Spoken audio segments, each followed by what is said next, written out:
Ажил хэрэгч өглөө хөтөлбөр эхэлж байна. За энэ өглөө бид Агрик банкны гүйцэтгэх захирал Төмөрхүүтэй харилцаар урьж ирүүлсэн маа танд энэ өглөөний мэндийг хүргүүлж ирсэн баярлалаа.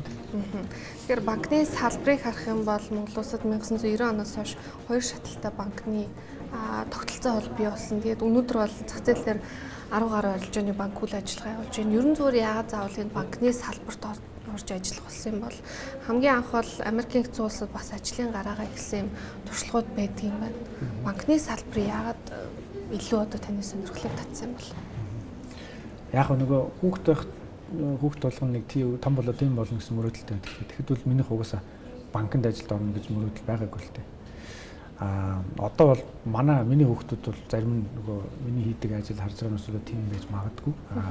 Тэг яг нэг талаас бол санаандгүй, нөгөө талаас болохоор бас яг тухайн үеийн нөхцөл байдал цаг хугацаанаас болоод орсон гэж хэлж болох байх. Би Америкт байхдаа болохоор үйл хөдлөлийн удирдлагын компанид ажилладаг байсан л да. Тэгээд тэрэнд ажилладаг байхад бүх дийлүүд дээр дандаа банкуд байнгын оролцоотой байдаг гэсэн. За тэгээ мэдээж бидний мэдэх банк бүх юмд оролцдог, бүх юмыг дэмжиж өгдөг, боломжтой болгодог тийм. Тэгээд яг зуучлалынхаа үйл ажиллагааг сайн зохицуулсан зүйл дээр бол маш сайн эерэг үр дүнд гаргаж чаддаг болдог юм сектор учраас энийг бас сонирхож байсан. За тэгээ яг сургуулийн төгсчөөд яг одоо ажлын гараагаа эхлэнэ гэдэг газруудад албан байгууллагуудад хүсэлтээ өгөөд уулзалт хийгээд явж исэн. Тэгээд явж явах үед эхлээд над руу уцтаад санал тавьсан байгууллага нь City Group байсан. Тэдний Smith Barney гэж хөрөнгө оруулалтын банкнаас санал тавиад тэгээд тэр бол яг тохиолдлоор үзүүлж болохоор гэхдээ мэдээ бас бодож хүндэтгэж сонирхож явсан салбаруудын нэг байж таарсан. Ерөн зөвөр өнөөдөр бас дотоодын банкны систем, санхүүгийн системийг Америкийн нэгдсэн улстай харьцуулна гэдэг бол угаасаа харьцуулшгүй хоёр том өөр ялгаатай зах зээл. Гэхдээ зөвөр ижил төстэй байж болохоор Америкаас хэрэгжүүлж болохоор туршлагууд юу гэдэг юм бол өнөөдөр бол жишээ нь мөнгөний бодлого дээр бол банкны салбарын хяналт шалгалтыг илүү сайжруулна те цаашдаа илүү одоо боловсронгуй болгоно гэсэн юм зорилтууд тусгаж байна л да. Зүгээр яг өнөөдөртөө цаг үеийн хэрэгцээ шаардлагаар харах юм бол яг ямар туршлагыг илүү авч үзэх боломжтой юм бол. За яг хуу нэгдүгээр зүгээр хоёр тис ондоо гэдгийг өргөжүүлсэн их гол чухал хүчин зүйл нь л дээ. Тэгэхээр Америкийн банкны систем маш сайн. Тэрнээс бид нар юм хуулбарлах юм уу жишээ авах зөвхөн нэг урсгалтай биш гэж би бодож байна. Яг гэвэл өөр онцлогтой байдаг түүх уламжлал аваад үзсэн ч гэсэндээ шал өөр туршлага хөрвүүлсэн байх ч гэдэг тийм. За мэдээж тэгээд ямар ч зах зээл, ямар ч эдийн засаг, ямар санхүүгийн систем баталгаажчихсан, ямар ч алдаа дутагдaltaгүй болчихсон бишээ гэдгийг сая өнгөрсөн том дэлхийн хямрал харууллаа тийм. Тэр Америкаас үүдсэн байгаа. Тэгэхээр угаасаа төгөлдржүүлэх маш хүндрэлтэй бөгөөд боломжгүй юм сектор ер нь эдийн засаг гэдэг юм маань гэдэг ойлгох хэрэгтэй хэл та. За тэгээ эргүүлээд бас манай Монголын зах зээл юм Монголын банкнуудын хийж байгаа арга хэмжээ тий авдаг үйл ажиллагаанаас ч гэсэнтэй бас бусад эдийн засгаас ч гэсэн авах юм харилцаа аваа өгөөтэй байх гэж бодож байна. За мэдээж яг ойлгомжтой юм гэх юм бол манай эдийн засгийн маань насжилт байна. Нэг нь маш залуу, нөгөөх нь бол нэлийн туршлагатай олон юмыг үзэж харсан ийм зах зээлийн онцлог байгаа. За яг энээс үүдээд хууль тогтоомж улс төрийн байдлаасаа бас тогтвортой байна гэдэг маань болохоор яг энэ санхүүгийн системийн хамгийн гол тулгуур үзүүлэлтүүд нэг нь байж байгаа. Тэгэхээр зөвхөн яг санхүүгийнхын систем гэхээс илүү яг тойрон байгаа орчин нь аль нь илүү тогтвортой бүрдэж чадсан бэ гэдгээсээ болоод хууль тогтоомж журам дүрм тэгээд яг арга барилууд нь тогтвортой маш олон жил үргэлжилсэн учраас ажил хийх процесс хүртэл хүн бүр дээр ажилтан бүр дээр ажлынхын процессыг арай илүү ойлгомжтой урт хугацаанд үргэлжилдэг тууштай байдаг л та. За гэхдээ тэрийг бас зарим нөгөө талаас нь харах юм бол тийм ч сайн биш ээ гэж харж болох л ах тий динамик биш нэг юм баригдсан ч гэдэг юм. Тэгэхээр манай жишээ бас тэрнтэй ингэж холж иж сайн нэг авч мууг нь хайхал зүйл гэж бодож байна. Дотоодын банкны салбарын хувьд бэхжүүлэх чиглэлд бол нэлээд ажлууд хийгдэх байх гэж харсан. Гэхдээ зүгээр яг өнөөдөр бол үндсэн зорилт маань банкуудыг өөрсдийг нь чадваржуулах, эрсдлээ зөв тооцдог болох гэдэг асуудал байгаа шүү дээ. Та зүгээр банкны холбоонд ажиллаж байгаа хүний хувьд ч тэр за тэгээд нэг бас арилжааны банкыг удирдах байгаа хүний хувьд ч тэр хамгийн гол хийх ёстой ажил нь юу гэж боддог юм бол дотоодын банкуудын хувьд. Одоо бид Монголын банкнууд бол ер нь хоёр шаталтай банкны систем рүү шилжсэнээс хойш маш их туршлагыг хөрвүүлж байна. Монголын бусад бизнесийн салбаруудын дундаас за уул уурхайг тооцвол өнөөдрийн уул уурхайг тий хамгийн олон улсын стандартад ойртож очсон нийцсэн хамгийн олон улсын туршлагаас авсан зөвлөх байгууллагуудтай ажилласан ийм бардам салбар байгаа. За тэгээд өнөөдөр санхүүгийн системийн 95%-ийг үүрээд явж байгаа юм систем байна. За тэгээ яг өмнөх жилийн 2008-9 оны жишээ хямралаар бол арилжааны банкуд маш их хэмээг олж харсан. Тийм сайн ч муу ч тэгээд угаасаа сайн цагийн үед муу цагийнхаа талаар бодож өсөж явах хэрэгтэй гэдгийг бол маш сайн сурсан. Одоо анзаарж байгаа энэ удаагийн энэ эдийн засгийн таагүй байдлыг бол арилжааны банкуд маань маш сайнаар давж ингэж туулж удирдлага зохицуулж явж байна.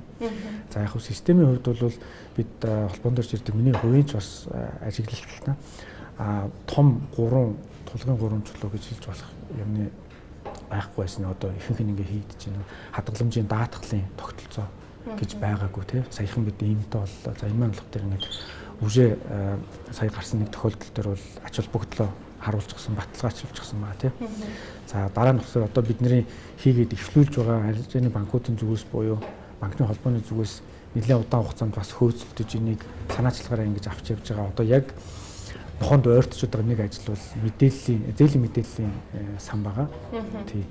Тэгэхээр одоо скоринг гэж юм өндөр хөгжилтэй орнуудад бол байдаг. Тэгэхээр банкнуудад зээл олгох тэр процесс шийдвэрийг гаргахад маш том багаж хэрэгсэл болж өгдөг. Олон юм шалгаж, олон юм бүрдүүлүүлж ингэж явах шаардлагагүй. Тухайн хүний бүх зээлжих түүх нь жижиг юмнаас ахуулаад том юмнаа нийлүүлээд ингээд орчихсон бүртгэгдсэн байдаг учраас зээлийн шийдвэрийг гаргахад маш оновчтой. Банкудад эргээд эрсдлээ тооцоход маш их ач холбогдолтой. Эргээд нөгөө зээлийн хүү бүүн гэдэг юмд бас аюул том түлхүүр хүчин зүйл үзүүлэх юм зүйл байгаа. Манай дундаж зээлийн хэмжээ 17 сая төгрөг.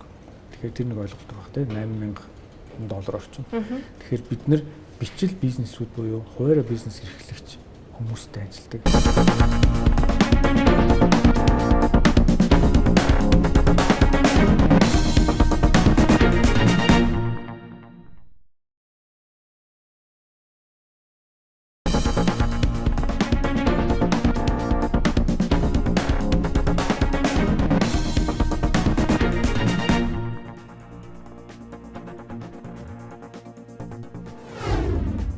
Томоохон төслүүдийг санхүүжүүлэх боломж дотоодын банкудад хөрөнгийн хувьд хязгаарлагдмал байна гэж ярьдаг. Нэлээд том үнийн дүнтэй төслүүд, мега төслүүд гэж ярьдаг. Гэхдээ зөвхөн наад захын одоо энэ цэрэг төрчин хүчний дунд зэргийн төслүүд за жишээ нь 100 сая, 200 сая $, төслүүдэд дотоодын банкуд оролцох боломж яг ямар хөө гэдэм бол сонирхол нь яг ямар хөө гэдэм бол яг хэдийгээр урт хугацаанд хөрөнгө оруулалтынхаа өрөг өжийг хүртдэг те урт хугацаанд эргэн төлөгддөг юм онцлогтой ч гэсэн зур дотоодын банкуд энэ дээр нь магадгүй нийлээд санхүүжилт босгох ч юм уу ийм байдлаар хамтарч ажиллаж болд юм бол бүрэн боломжтой. Яг хуу том бүр олон улсын хэмжээнд танигдсан том мега төслүүд дээр бол за манай дотоодын хідэн том төслүүд бол бас тийм хэмжээнд хүрч гисэн хэмжээний төслүүд байгаа шүү дээ. Тэгэхээр энэ төслүүд дээр бол зөвхөн Монголын банкуд жижигхэн Монголдо болохгүй байх гэдэг бол огт биш. Угаасаа олон улсынхаа хэмжээнд арилжааны юм уу хөрөнгө оруулалтын том банкнууд нэгдэж хийдэг нэг банк дангаараа хийдэг энэ том төслүүд маш ховор байдаг. Тэгэхээр угаасаа л ингэж нийлж орж ирж хийдэг юм байгаа. За түрүүн ярьсан дунд хэмжээний төслүүд дээр арилжааны Монголын банкнууд хамтраад нэм санхүүжүүлэх боломжтой. Энд бол бүрэн боломжтой. Иймэрхүү кейсүүд яг бодит практик дээр бол бас байдаг. Тэгэхээр энэ дээр бол арилжааны банкнууд одоо зөвхөн хөгжлөө эргээд бидэнд харахад бол 10 жилийн өмнө, 15 жилийн өмнө, 5 жилийн өмнө хэмжээнийхээ өсөлтийг бас харьцуулж үзэх шаардлагатай л та. Тэгэхээр Монголын арилжааны банкнууд бол маш хурдтай, маш чанартайгаар бас эрсдлийн удирдлага сайтаагаар хөгжиж, дэвшиж явж байгаа юм сектор байгаа. Тэгэхээр ийм төслүүд бол бүрэн хэрэгжих боломжтой. яг өнөөдөр таны ажиллаж байгаа банкыг ярих юм бол Ариг банк гэдээ бас 2014 онд шинээр одоо өөрсдийнхөө имижийг цоо шинээр бүрдүүлсэн банк байж байгаа. Гэхдээ зөвөр ер нь бол түүхийг харах юм бол 18 жилийн хугацаа өнгөрцөн байж байна. Тэгэхээр банкны салбарт өөрийн гэсэн имижийг бүрдүүлэх тэгээд тухайн хэрэглэгчтэй болох, тодорхой хүрээлэлтэй болох гэдэг асуудал бас нэлээд чухал хэсэг. Тэгэхээр ер нь зөвөр өнөөдөр ингээд харахад яагаад заавал банкныхаа одоо хүмүүс танигдах байдлыг өөрчлөх болсон бол гэдэг асуулт зайлшгүй тавьж байна л да. Бид ингэсэн сая нэг 2 жилийн өмнө бид нэр стратегийнхаа чиглэлийг хэлэлцэхдээ за манай байгууллагын ураа бол үйлчлэгээний дээд чанарын төлөө гэдэг ураатай хэдэн жил ажилласны дараа бид нар хийсэн үйлчлэлтэй. Тэгээд яг за үйлчлэгээ гэдэг үгээ аваад үзье. Тэгэд үзэхлээр үйлчлэгээ маань бас тодорхой хэмжээнд хязгаарлагдмал ойлголт юм байна. Тэгэхээр тэр маань юу гэдгийг дөрөв товцоо зөв өмсөх, хүнтэй зөв боловсон харьцах, цагаа баримтлах юм уу тийм. За тэгээд бүтээгдэхүүн үйлчлэгээгээ найрсгаар тайлбарлах, тусалж өгөх гэдэг бас иймэрхүү хүрээгээр хязгаарлагдах магадлалтай. Тэгэхээр бид нар одоо юу гэж томьёолох нь зөв бэ гэж тогтсон бэ гэхээр яг англиар бол одоо customer experience гэж яригддаг томьёоллоо. Монголоор болохоор бид өөрсдөө томьёолохдоо бол харилцагч бүрийг гайхалтай сайхан сэтгэгдэлтэйгээр үдэх гэсэн юм. Ингэж томьёолс нэлээд урт болчихж байгаа. Тий. За тэгэхээр тэр ойлголтын цаана бид юутай байх ёстой вэ гэхээр бүх юм маш сайн байх ёстой. Тэр хүнийг сэтгэл өндөртөө гаргахын тулд нэг ч юм өөтөө байх ёсгүй. Тэгэхээр зөвхөн нөгөө нэг нэмсгэлдэг сайхан дүрм төмсгөөс гадна бүтээгдэхүүний сонголт, бүтээгдэхүүний яг оновч, бүтээгдэхүүний үн, төрөл бүх юмнууд нөгөө хүн мөнгөтэйгээ харьцах сувгууд, боломж, хялбар байдал тэр бүх юмнууд нийш шингэсэн байх учраас бас ёстой учраас за бид нар тэгээд энийг гаргахтаа бас олон улсын трендүүдийг нэлээд харж явдаг л да. Тэгээд ялангуяа аудитын их дөрв бол жил болгон ер нь банкны секторын тойм юм уу төсөөлөл outlook гэж юу гаргадаг материал гаргадаг. За тэрнийг ингээ харахад ялангуяа бид нар урьдчилан нөхцөлийг харахад болохоор тренд хаашаа явж байна вэ гэхээр яг хуу ийм асуулгаас эхэлсэн байл л дээ. Та өөрийнхөө банкыг нэг банкнаас болоод өөр банк руу шилжихэд танд юу тэрэнд нөлөөсөн бэ гэдэг асуултанд хүмүүсийн маш олон орноос яг жирийн харилцагчдаас судалгаа авахад надтай тэр банк яаж харьцснаас болсон бэ гэдэг хариулт өгсөн мөлий. За тэрийн лавшруулан яаж харьцахаар нь явчихад байгаа юм бэ гэнгүүт миний асуудлыг шийдэж өгсөн банк руу явсан, асуудлыг шийдэж өгөхгүй байсан банкнаас би болсон гэдэг юм. Асуудал гэдэг нь юу юм бэ гэдэг ухаад үзэнгүүт өдөр тутмын үйл ажиллагаан дээр яадаг таарлддаг жижиг зүйлс. Лавлах дөрөв нь уцтахад 40 минут хүлээлгэх гэж юм те. Карт нь 2 зурвалж уншаад байдаг ч юм. Тэгэхээр яг том зураглалыг харж явдаг. Тэгвэл яг эцсийн хэрэглэгч маань болохоор өөртөө нь яг холбоотой байдаг, өөрт нь байдаг. Энгийн харилцаанаас эхэлж байна. Энгийн харилцаа өдөр тутмын алдаагүй өөгүй үйлчлэгээнд айгүйх ач холбогдол өгдөг юм байна гэдэг харсан. За тэгэхээр бид нар тэр хүслийг яаж биелүүлэх вэ? Тэгэхээр бид нар нөгөө харилцагчдын шилжиж ирээд байгаа банк нь баймар байгаа шүү дээ. Альж банк, альж байгууллага тийм байна. За тэгэхэд харангууд бид нар бүх процессоо ер нь бид нар яг тийм нүдээр харахаар ямар байгаа юм бэ гэж бүх процессыг дарсан. Тэгээд бид нар 7 ажлын хэсэг байгуулад жил шахуу бэлтгэл ажлууд хийсэн. Тэгээд нэлээд олон юмнуудыг бол бид нар автоматжуулалтаар шийдэж явж байгаа. Өнөөдрийн яг боломж бол яг сайхан бүрдэж ирж байна. Ер нь тийм автоматжуулалт гэдэг юм маань бас тодорхой хөгжсөн төвшөнд ирлээ. Ийм хүндрэлтэй хугацаа шаарддаг зайнаас хийж юмнуудыг бол хийж болдог боллоо автоматжуулалтаар. За тэгээд энэ бэлтгэл ажлуудыг хийсний дараа бид нар яг хөндлөнгөөс гаднаас харагдах байдал маань яг адилхан байх юм бол бид нар бас арай сэтгэл дундуурхан байхаар байсан. Тэгэхээр энэ хийсэн олон бэлтгэл ажлууд манай хамт олонны гаргасан нөр өх хөдөлмөрийг бид нар гадагш нь бас мэдрүүлье, цацруулъя гэдэг шаардлага үүссэн. За тэгэхээр бид нар ребрандинга хий. Тэгээд гаднаас харахад бас гэрэл цацарч бидний хийсэн ажил харагдчихээг. Тэг хүмүүс мэдэх боломжтой байг. Ингэж энийгээ илэрхийлж хийсэн. Нийлээд хийсэн энэ цогц шинжилэл за одоо шинээр гарч ирж байгаа энэ үйлчлэгээний танай дэвшүүлсэн соёл яг өссөн үр дүнд нь хүрсэн үү? Бидний хувьд бол бид нар маш сэтгэл хангалуун байгаа. Ажилтнууд маань ч гэсэндээ маш өөдрөг сэтгэлдэлтэй ирч хүчээр дүүрэн явж байна. За мэдээж гэхдээ үр дүндээ хүрчихсэн одоо боллоо гэх бол хаач ирсэн болоогүй те. Дөнгөж бид нар гараанаас. Гэхдээ эцсийн үр дүн бол яхаарахгүй санхүүгийн үзүүлэлтээр л гарч ирнэ. Тийм. За өсөлтийн үед бол бид нар маш эрчимтэй өсөж байна. Зээлийн багц бай, актив бай, татан төлбөрсөн хөрөнгөний хэмжээ, харилцагчдын тоо, зах зээлд танигдж байгаа байдлаар ч гэсэндээ маш сайн үр дүнгууд өгч явж байна. Тэгэхээр бид нар энэ ирчээ бариад явна гэж үзэж байгаа. Тэгээд яг хоо юун дээр бид бол хамгийн эцсийн харилцагчийн санал бодлыг хүлээж авснаар бид нар нөгөө зорилгоо томьёолоод товчхоноор хэлэх юм бол харилцагчийн санал асуулгаар хамгийн сэтгэл ханамжтай банк байх зорилготой гэж дотроо томьёолж явдаг. За тэрний ард ус таны хэлдэг яг санхүүгийн үзүүлэлтүүд бол яалтчгүй яадаг явдаг.